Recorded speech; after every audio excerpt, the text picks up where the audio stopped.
Well, hello. Welcome to our chapter by chapter devotional through the entire Bible. Today we're going to be in Genesis chapter 10.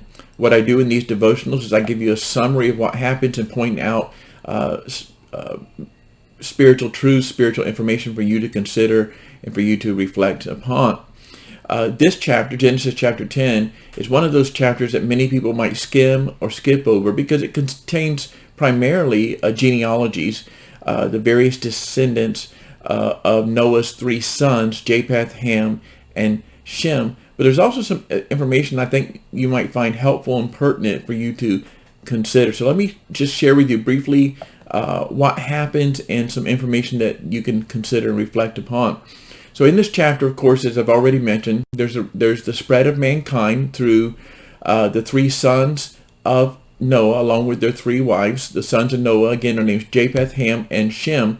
And Ham was the son, as you may recall from the last couple chapters, who had acted shamefully toward his father, acted in wickedness, exposed his sin instead of covering up his sin.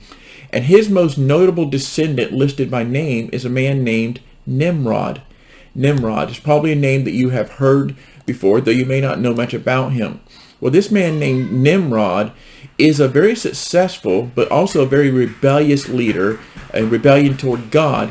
He's admired by the world, but he's in defiance of the Lord. And those are important things to consider. But let me read the text and then share a little more information with you. Genesis chapter 10, verses 8 through 11, tell us this. Cush, one of the sons of Ham, Cush fathered Nimrod. He was the first on earth to be a mighty man. He was a mighty hunter before the Lord. Therefore it is said, like Nimrod, a mighty hunter before the Lord.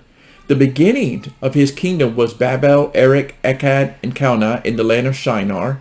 From that land he went on into Assyria and built Nineveh. Now I understand when you first look at that description that he was a mighty man, he was a mighty hunter before the Lord, that it looks like something positive, but that's an unfortunate result of an English translation that doesn't capture all the nuances.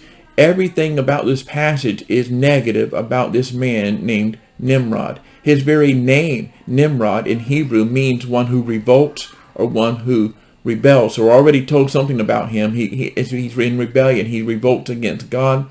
His activity of building cities, whereas God told him to spread throughout the earth, instead of spreading throughout the earth, he's building cities, trying to make a name for himself.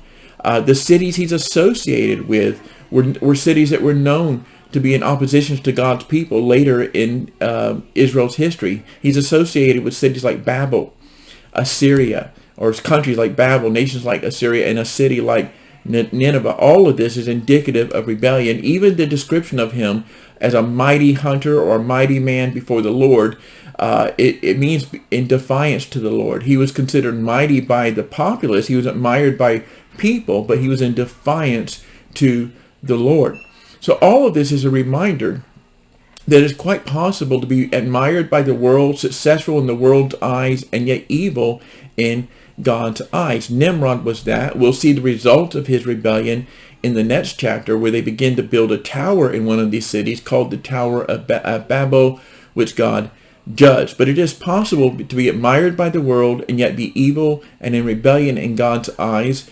We see that often today. There are many celebrities, many politicians, many leaders who are admired by the world, successful by many people's standards, but in rebellion against God. But ultimately, I think Nimrod is a picture of the Antichrist, the ultimate one in rebellion against God. He has the same character as the Antichrist has the same character as Nimrod, the same admiration. We'll see in the book of Revelation that the Antichrist is considered mighty, and who can stand against him. The meaning of the names are similar. To be Antichrist means to be in rebellion against Christ. Nimrod means to be in rebellion against God. And even the city associated with the Antichrist in the book of Revelation is called Babylon. It's called Babylon the Great, whereas that same city is associated with Nimrod. So Nimrod's just simply a small Antichrist. He's a forerunner. He's a shadow. He's a picture of the Antichrist who will come and be admired by the world, but be in rebellion against God. Now, something I want to point out before I conclude is there's also a notable descendant of Shem. The most notable descendant of Shem is Abraham. The most notable descendant of Ham is Nimrod and for his rebellion against God, but the most notable descendant of Shem is Abraham, whom we'll discuss more in a couple of chapters.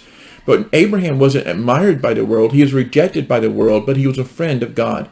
Abraham didn't build cities. He built altars to acknowledge and sacrifice to God. And instead of being known for rebellion, Abraham was known for obedience. So we see a contrast of two people and two ways to live. We can live like the world and Nimrod and be in rebellion against God, and we may be admired by the world, or we can live like Abraham, be a friend of God in obedience to him, but may be rejected by the world at the same time. I hope you have found this helpful. Have a blessed day.